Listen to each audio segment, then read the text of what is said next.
Olá, meus amigos, sejam muito bem-vindos. Hoje nós vamos fazer mais um Evangelho no Lar, Evangelho Online. Meu nome é Victor. Oi, Priscila, bom dia.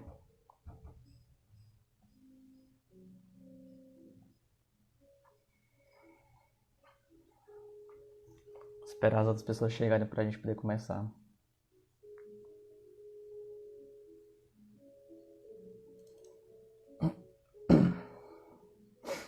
Bom dia, como é que você tá?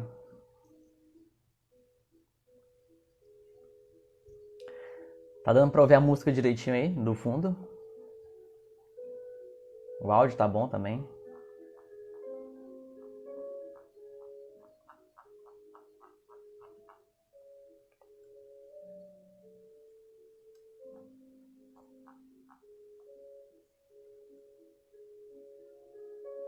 Beleza.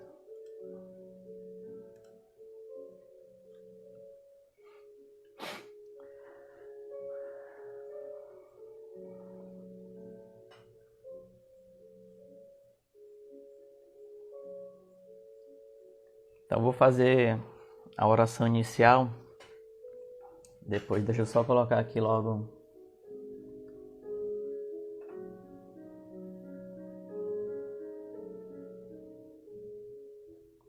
Deixar fixado o capítulo para quem for chegando posteriormente conseguir ver e acompanhar.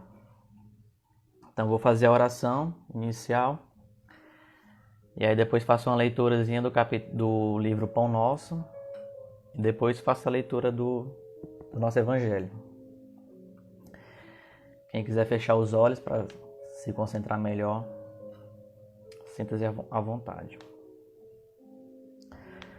Amado Mestre Jesus, te peço a permissão para iniciar mais um Evangelho Online, pedindo todo o esclarecimento possível para que a mensagem possa ser passada da forma mais clara e objetiva. Pedimos, Senhor, a bênção dos nossos lares, dos nossos familiares, amigos, entes queridos, e que nosso dia seja abençoado. Que assim seja, graças a Deus. Hoje, no Evangelho, vai ser o capítulo 13. Não saiba a vossa mão esquerda o que dê a vossa mão direita. Mais especificamente, o óbolo da viúva. Mas aí, antes de começar a leitura, a interpretação do Evangelho, eu vou fazer uma breve leitura do livro Pão Nosso, que é do Espírito Emmanuel, através de Chico Xavier. Aí eu abri aqui no capítulo 69, que é intitulado Hoje. Antes, exortai-vos uns aos outros todos os dias, durante o tempo que se chama hoje, para que nenhum de vós se endureça pelo engano do pecado. É Paulo aos Hebreus, capítulo 13, versículo 13. Capítulo 3, versículo 13. O conselho da exortação recíproca diária, indicado pelo apóstolo, requisita bastante reflexão para que se não estabeleça guarida a certas dúvidas.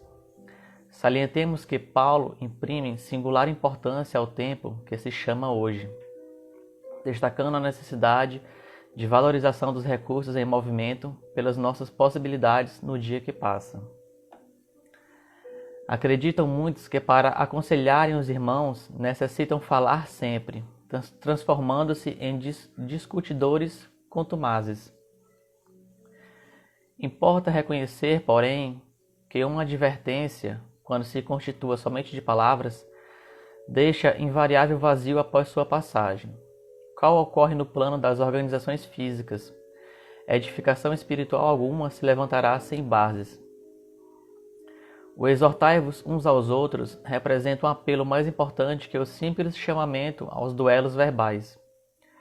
Convites e conselhos transparecem, com mais força, do exemplo de cada um. Todo aquele que vive na prática real dos princípios nobres a que se devotou no mundo, que cumpre zelosamente os deveres contraídos e que demonstre o bem sinceramente, está exortando os irmãos em humanidade ao caminho de elevação. É para esse gênero de testemunho diário que o convertido de Damasco nos convoca. Somente por intermédio desse constante exercício de melhoria própria, libertar-se-á o homem de... Voltou? Já tá ok, né?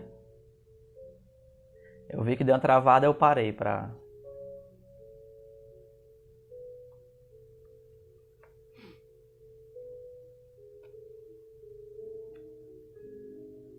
Aí para quem usa esse evangelho aqui, ó, o mesmo que eu tô usando, é a página 181. Bom dia. Tudo bem? Então vamos lá, o óbolo da viúva. Estando Jesus sentado defronte ao gasofilácio, a observar de que modo o povo lançava ali o dinheiro, viu que muitas pessoas ricas o deitavam em abundância. Nisso, veio também uma pobre viúva que apenas deitou 2 pequenas moedas do valor de 10 centavos cada uma. Chamando então seus discípulos, disse-lhes: Em verdade vos digo que essa pobre viúva deu muito mais do que todos os que antes puseram suas dádivas no gasofilácio, pois que todos os outros deram do que lhes abunda, ao passo que ela deu do que lhe faz falta. Deu mesmo tudo o que tinha para seu sustento. Essa passagem se encontra tanto no Evangelho de Marcos, capítulo 12, versículo 41 a 44, como no Evangelho de Lucas, capítulo 21, versículo 1 a 4. Muita gente deplora não poder fazer todo o bem que desejara por falta de recursos suficientes. E, se desejam possuir riquezas, dizem, para lhes dar boa aplicação. É sem dúvida louvável a intenção e pode até em alguns ser sincera. Dar-se-á, contudo, seja completamente desinteressada em todos? Não haverá quem, desejando fazer bem aos outros, muito estimaria poder começar por fazê-lo a si próprio? Por proporcionar a si mesmo alguns gozos mais, por usufruir de um pouco do supérfluo que lhe falta, pronto a dar aos pobres o resto? Esta segunda intenção, que esses tais porventura dissimulam aos seus próprios olhos, mas que se lhes depararia no fundo dos seus corações, se eles os perscrutassem, anula o mérito do intento, visto que, com a verdadeira caridade, o homem pensa nos outros antes de pensar em si. O ponto sublimado da caridade, nesse caso, estaria em procurar ele no seu trabalho, pelo emprego de suas forças, de sua inteligência, de seus talentos, os recursos de que carece para realizar seus generosos propósitos. Haveria nisso o sacrifício que mais agrada ao Senhor. Infelizmente, a maioria vive a sonhar com os meios de mais facilmente se enriquecer de súbito e sem esforço, correndo atrás de quimeras, quais as descobertas de tesouros, de uma favorável ensanche aleatória, do recebimento de inesperadas heranças, etc. Que dizer dos que esperam encontrar nos espíritos auxiliares que o secundem na consecução de tais objetivos?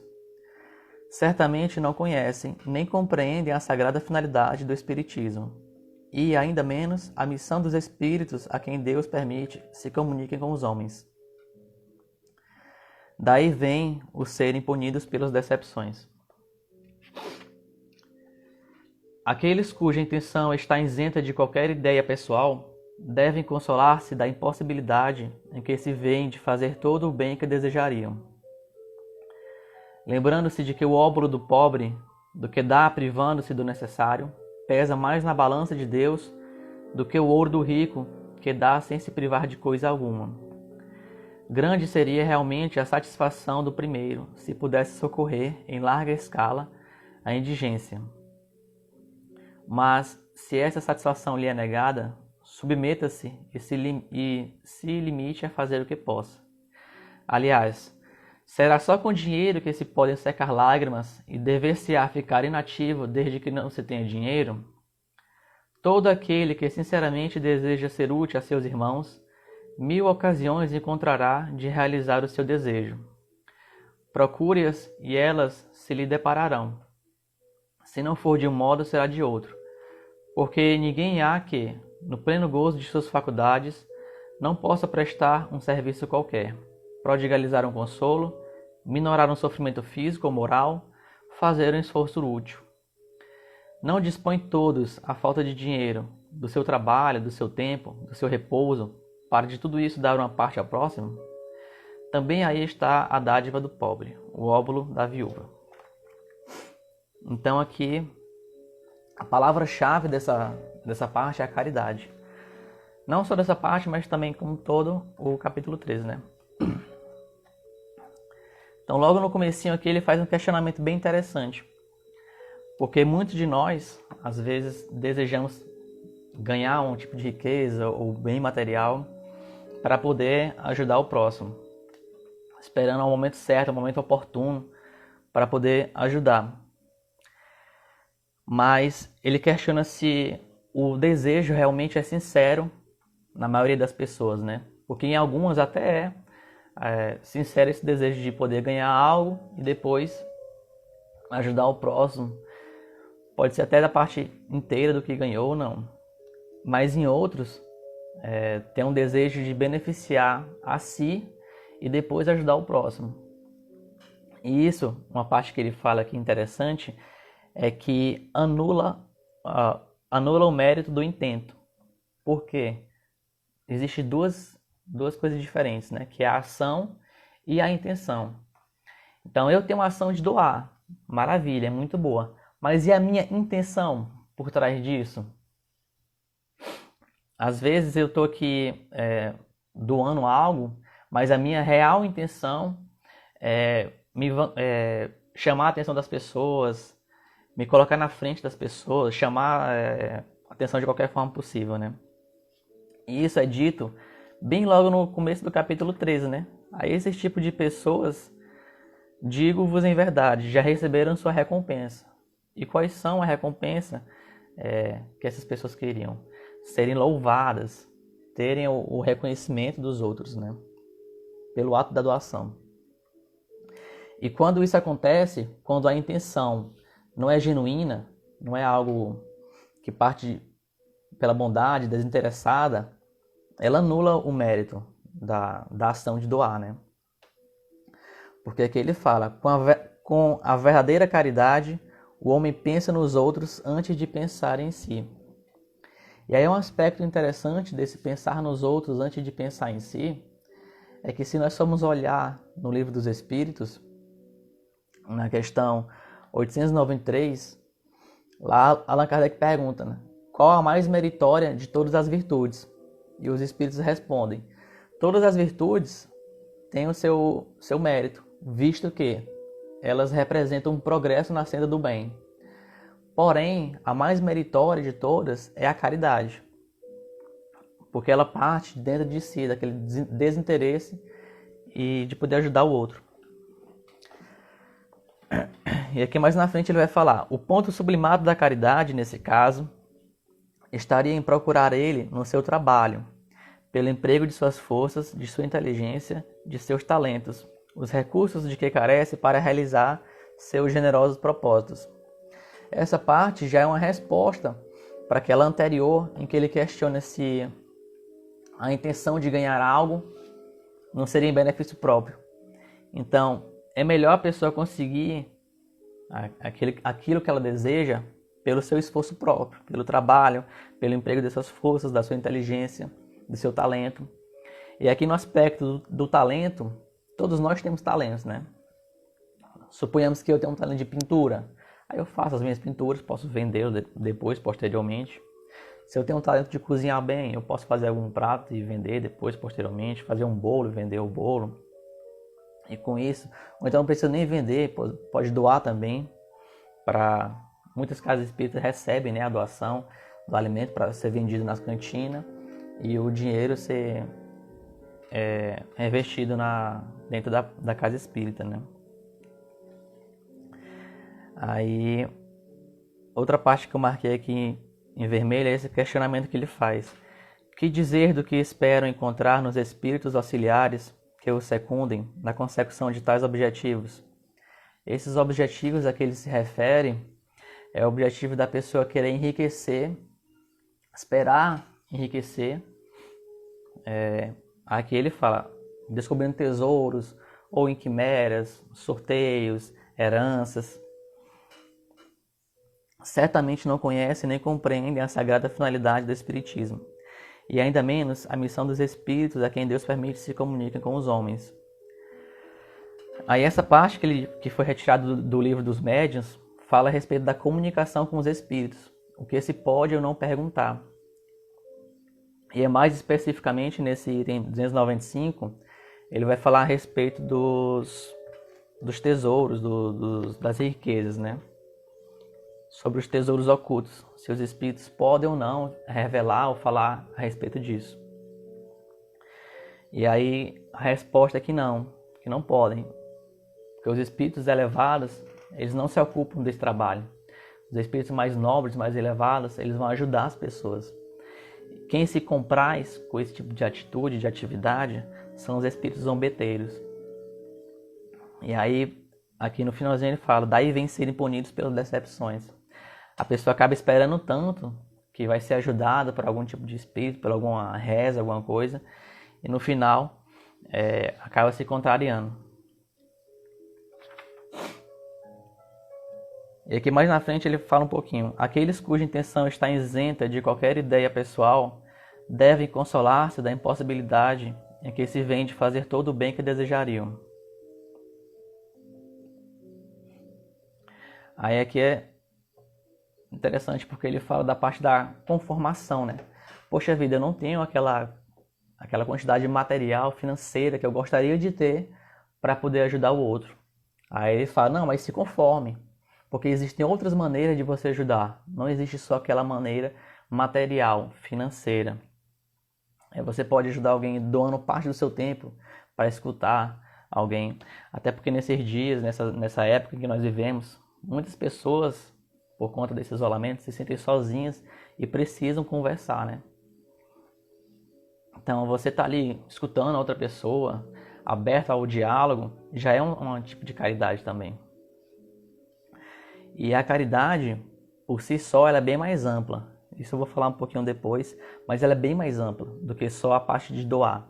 Porque às vezes nós entendemos a caridade como um favor, né? Não, eu estou fazendo um favor aqui, estou doando algo. Mas não é isso, ela vai bem mais além. E aqui o questionamento que ele faz a respeito da parte financeira. Será só com dinheiro que se pode secar lágrimas? Né? Perfeito. Caridade moral. Então, será só com dinheiro que se pode secar lágrimas? Não, né? Aqui ele fala, todo aquele que sinceramente deseja ser útil aos seus irmãos, 1000 ocasiões encontrará de realizar seu desejo.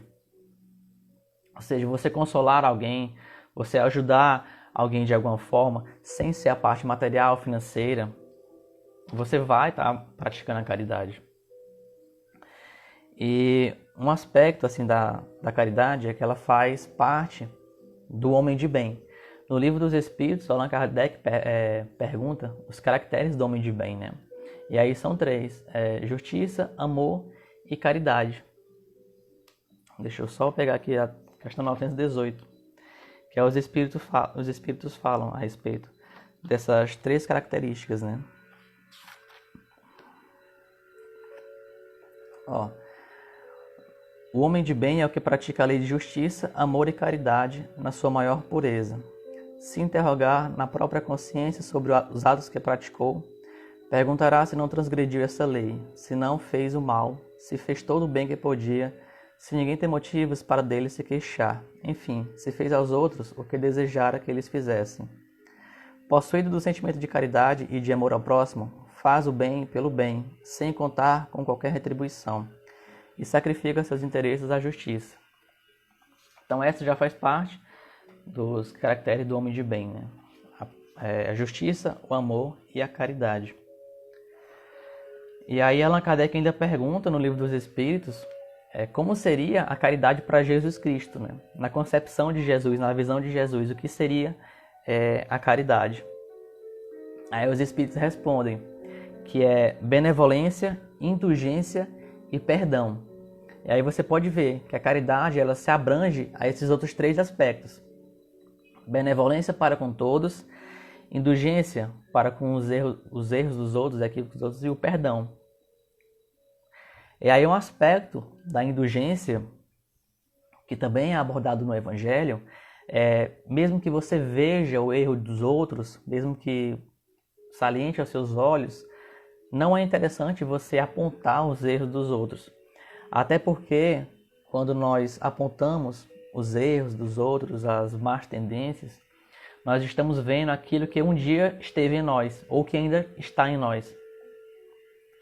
Porque nós vemos os outros com o nosso prisma. O que nós sentimos, nós vemos no outro. E uma mensagem que eu achei bastante interessante esses dias foi no livro Fonte Viva, que fala sobre um capítulo que fala mais sobre essa parte da indulgência. Eu gostaria de ler aqui para vocês o capítulo 34. Guardemos o cuidado. É o título do capítulo. Aí aqui ele fala: o homem enxerga sempre através da visão interior. Com as cores que usa por dentro, julga os aspectos de fora. Pelo que sente, examina os sentimentos alheios. Na conduta dos outros, supõe encontrar os meios e fins das ações que lhes são peculiares. Dai o imperativo de grande vigilância para que a nossa consciência não se contamine pelo mal. Quando a sombra vagueia em nossa mente, não vislumbramos senão sombras em toda parte. Junto das manifestações do amor mais puro, imaginamos alucinações carnais. Se encontramos um companheiro trajado com louvável apuro, pensamos em vaidade. Ante o amigo chamado à carreira pública, mentalizamos a tirania política. Se o vizinho sabe economizar com perfeito aproveitamento da oportunidade, fixamo-lo com desconfiança e costumamos tecer longas reflexões em torno de apropriações indébitas. Quando ouvimos o amigo na defesa justa, usando a energia que lhe compete, relegamo-lo, de imediato, à categoria dos intratáveis. Quando a treva se estende na intimidade de nossa vida, deploráveis alterações nos atingem os pensamentos. Virtudes, nessas circunstâncias, jamais são vistas. Os males, contudo, sobram sempre. Os mais largos gestos de bênção recebem lastimáveis interpretações. Guardemos cuidado toda vez que formos visitados pela inveja, pelo ciúme, pela suspeita ou pela maledicência. Casos intricados existem nos quais o silêncio é o remédio bendito e eficaz, porque, sem dúvida, cada espírito observa o caminho ou caminheiro segundo a visão clara ou escura de que dispõe. E aqui essa mensagem ela gira em torno da indulgência.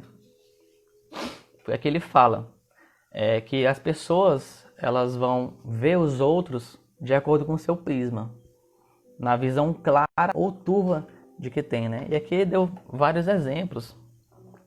Quantas vezes nós vemos uma pessoa que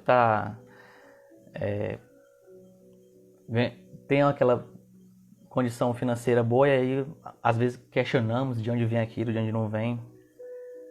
Então, a caridade, para Jesus, ela tem esses 3 aspectos. A benevolência para com todos, a indulgência e o perdão. E talvez o perdão seja até o mais difícil desses 3 aspectos. Porque perdoar é você, de certa forma, se abrir. Reconhecer os seus erros. Reconhecer que possivelmente possa ter errado. Reconhecer que é melhor pedir o perdão e viver em paz do que permanecer em conflito com alguém.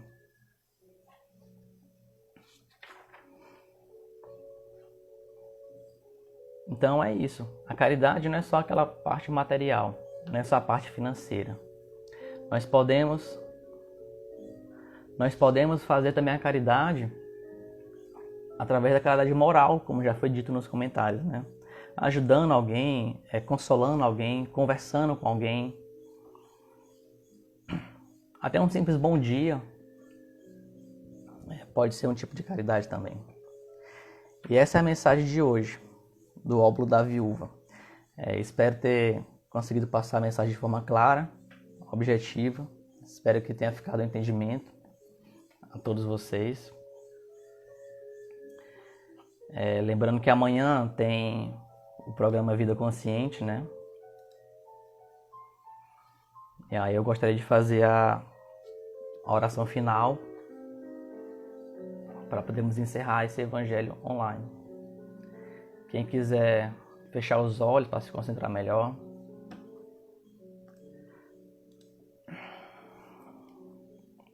Pai de infinita bondade, eu te peço, Senhor, a tranquilidade do meu planeta, que as queimadas, sobretudo no Brasil, consigam se extinguir, apaziguar, que as aflições ao ambiente possam diminuir, que as pessoas se sintam mais tocadas no seu coração, e que possamos, dia por dia, praticar o Evangelho de Jesus Cristo.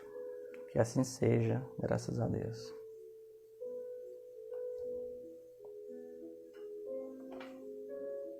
Obrigado, Ana. Muito obrigado a todos pela participação. Que Jesus abençoe cada um de vocês.